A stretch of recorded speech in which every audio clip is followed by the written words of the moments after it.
दोस्तों, फ्रांस के साथ मेगा राफेल डील को लेकर जिस चीज का डर था भारत को, अब वही चीज हकीकत बन रही है। फ्रांसीसी मीडिया की तरफ से कई चीजों के ऊपर क्लियरिटी दी गई है कि फ्रांस भारत को कौन कौन सी तकनीक राफेल फाइटर जेट डील में नहीं देने वाला। अब से कुछ ही समय में फ्रांस के राष्ट्रपति भारत के दौरे पर आएंगे और ऐसे में ये खबर थोड़ी निराशजनक है, क्योंकि इस दौरे में राफेल डील पर ऑफिशियली सिग्नेचर हो सकते हैं। दरअसल भारत और फ्रांस के बीच राफेल लड़ाकू विमानों को लेकर चल रही बातचीत एक बार फिर उसी पुराने मुद्दे पर अटक गई है। फ्रांसीसी मीडिया की रिपोर्ट के मुताबिक भारत को राफेल के मुख्य इलेक्ट्रॉनिक सिस्टम और इसके advance electronic warfare package spectra के सोर्स कोड तक पहुंच नहीं मिलेगी। ये वही नीति है जिस पर फ्रांस पहले से कायम है और अब वही उसी के आधार पर नई डील की शर्तें तय हो रही है। ये मामला सिर्फ तकनीकी नहीं बल्कि भारत की सैन्य स्वतंत्रता से जुड़ा हुआ है। अगर सोर्स कोड नहीं मिलता तो भारत अपने हिसाब से विमान में बड़े बदलाव या नए हथियार पूरी तरह स्वतंत्र रूप से नहीं जोड़ पाएगा।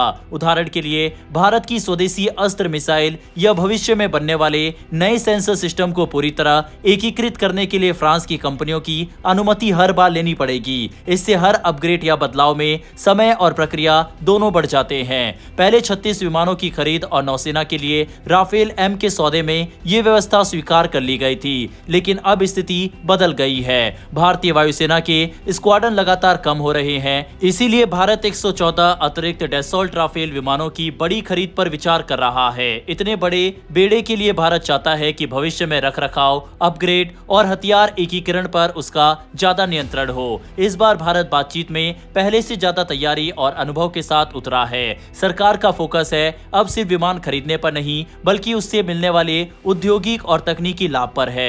भारत चाहता है कि सौदे से देश में बड़े पैमाने पर रोजगार पैदा हो और ज्यादा से ज्यादा उत्पादन भारत में ही हो। संभावना है कि कई विमान भारत में ही असेंबल किए जाए, जिसमें हिंदुस्तान एरोनॉटिक्स लिमिटेड और टाटा ग्रुप जैसी कंपनियां अहम भूमिका निभा सकती है।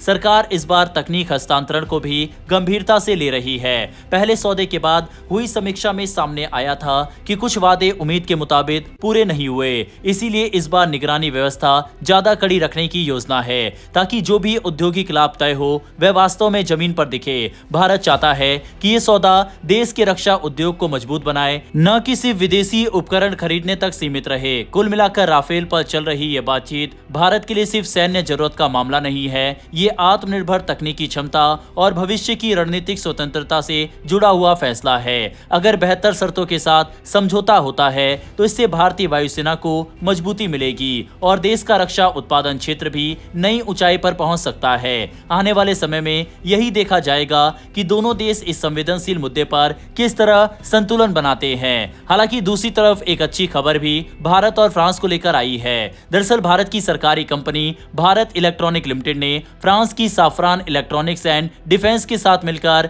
हैमर हथियार प्रणाली पर संयुक्त उद्यम बनाने का समझौता किया है।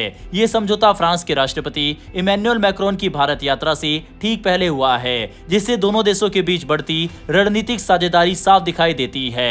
प्रधानमंत्री नरेंद्र मोदी और राष्ट्रपति मैक्रोन की मुंबई में होने वाली बैठक में भारत फ्रांस संबंधों की प्रगति और वैश्विक मुद्दों पर चर्चा होगी। इसी दौरान भारत के रक्षा मंत्री राजनाथ सिंह और फ्रांस की रक्षा मंत्री कैथरीन बेंगलुरु में वार्षिक रक्षा वार्ता की सह अध्यक्षता करेंगे, जहां इस संयुक्त परियोजना से जुड़े महत्वपूर्ण समझौते भी किए जाएंगे।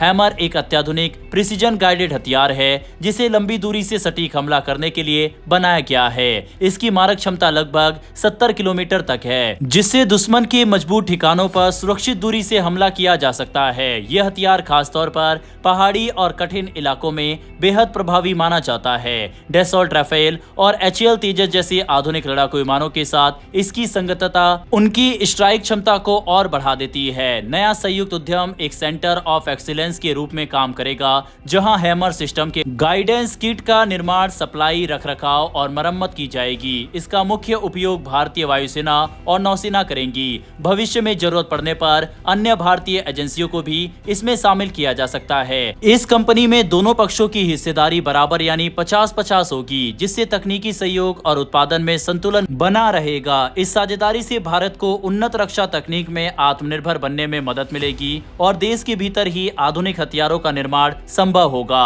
इससे रोजगार और औद्योगिक विकास भी बढ़ेगा। साथ ही ये समझौता दिखाता है कि भारत और फ्रांस के बीच रक्षा संबंध अब सिर्फ खरीद तक सीमित सीमित नहीं रहे बल्कि संयुक्त विकास और उत्पादन की दिशा में आगे बढ़ रहे हैं। बहरहाल फ्रांस से आई इन दोनों खबरों पर अपनी राय कमेंट बॉक्स में लिखकर बताइएगा। इन्फॉर्मेशन और वीडियो पसंद आई हो तो वीडियो को लाइक करके हमारी आने वाली डेली ऐसी वीडियो के लिए नीचे दिए गए सब्सक्राइब बटन को प्रेस कर बेल आइकन को जरूर दबा लें। फिर मिलेंगे ऐसी एक नई वीडियो के साथ। धन्यवाद। जय हिंद, जय भारत।